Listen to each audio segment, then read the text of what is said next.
আজ বানাবো চানা মশলা। সবাইকে ওয়েলকাম জানাই। এবারে মূল রান্নাতে চলে যাই।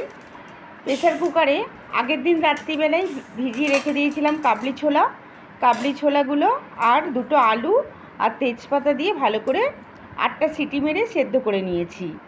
তো সেদ্ধ হয়ে গেছে। এবারে তেজপাতাটা তুলে নেব।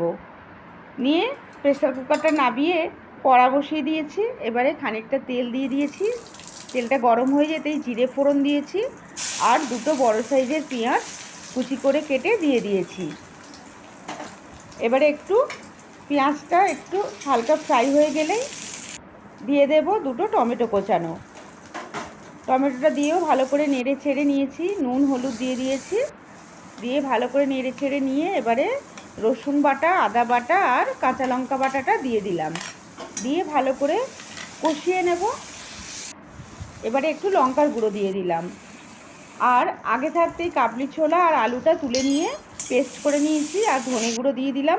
এবারে কাবলি ছোলা আলুর পেস্টটাকে দিয়ে দিলাম। এটা দিলে কি হয়, কাবলি ছোলার টেস্টটা আরও সুন্দর হয়।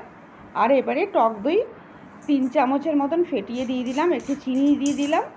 দিয়ে ভালো করে আবারও কষাবো।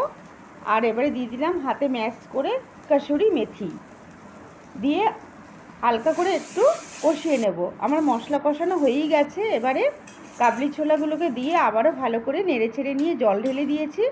দিয়ে খানিকক্ষণ ফুটে গেলে এবারে দিয়ে দিলাম ধনে পাতা কোচানো।